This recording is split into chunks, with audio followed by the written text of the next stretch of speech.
कोरापुट जिल्ला रे दूषित पानीय जल जोगु ग्राम ग्राम रे व्यापुची हाड़फुटी। कोरापुट जिल्लार प्रथमे झाड़ाबांती तापरे डिप्थेरिया परे परे हाड़फुटी। दशवंतपुर ब्लॉक अंतर्गत गादियागुड़ा पंचायत अधीनस्थ पंचड़ापदर गाँव में दूषित पानीय जल जोगु व्यापी हाड़फुटी रोग। गाँवर सान पिलाठार आरंभ कर वयस्क लोक पर्यंत आक्रांत होइछंती। प्रथमे देहरे एवं मुहरे रंग आकार रे छोट छोट होई बाहरुथिबा बेले ताहा बड़ होई फाटिबाकू लागिछि एवं बहुत विषाक्त भली देह मुंड व्यथा होछि।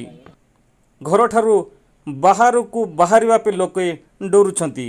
एभली गाँवर अधिकांश लोक आक्रांत होइथिबा कुहा जाउछि। गाँवर 2 जण प्रथमे पोड़ापदर डाक्तरखाना जाई औषध नहीं आसीथिले।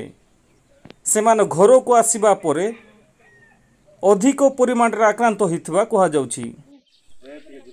कोरापुट स्वास्थ्य विभाग तरफ 2टी टीम गठन करथिबा बेले गोटे टीम गाँव रे रही लोक को सचेतन करबा सह खरा पानी व्यवहार न करबा पे परामर्श दउछंती।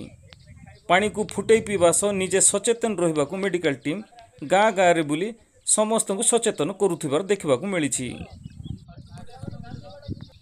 अन्य गोटे टीम पोड़ापदर गाँ उपरे तीक्ष्ण नजर रखिचंती। गाँ रे अंगनवाड़ी एवं आशा कर्मी निजे रही गाँ को सफा सुतर करुथिबा देखिबाकू मिलिछि। अन्यपटे हाड़फुटी एक डिया रोग संगे संगे या व्यापी जाए।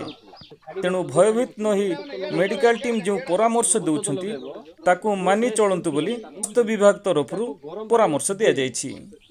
10-15 मिनिट गरम पानी रे सिझेबो तापर खरा रे सुखेइबो नहीं बोले से जंती की जल्दी करी पर सब ठीक है समस्त प्रेजेंट थे जो तेल साबुन लगौ छ कि नहीं हां लगाउ छ ए बाबू हमें जो तेल साबुन घरे रखी छ लगौ छ तेल साबुन एटा लगे तापर ड्रेस पिंदिबो कि नहीं ड्रेस पिंदला काली को सेटा काढी करी गरम पानी रे सिझेइबो भल से सिझेइबो भल रे सिझिबो जिंसी एबे आलू चावल जो पके की सिझो सेगुडा सब सिमिटागा एटा भी सिझिबो पूरा पानी टक टक फुटुथबो ताइरे रहइबो 10 रु ड्रेस ता धोइलो सुखेइलो सेति के भीतर जो ड्रेस ता आउरे पिंदिबो सेगुडा पड़ीला को भी आउरे सिमिटागा दोइ तार दिन सेटा दर दुक्का काटी जण को एटा करे हबो सेई जगह जगह हबो हला जोट जोटा हाथ लगेबो जोटा हाथ लगाबो हेले केमिटा को ये करबा एटा को केमिटा हम बलतेबा जामे कोन करबा औषध ताणीबा हॉस्पिटल रो औषध मिलुची दीदी मिठा देबे आउ दुई दिन हला काचु कुंडिया तमे जो घरे कोच जे काचु कुंडिया हे गेले भल रे साबुन लगे गाधा बोली काचु कुंडिया लगेटा तेल अलगा साबुन अलगा सेटा बाजार रे मिलुची हमर मेडिकल रे नाही हला गाधई सारला परे जदी सेटा मिलिबो भल कथा न मिलले भी किछ असुविधा नै गाधई सारला परे तेल साबुन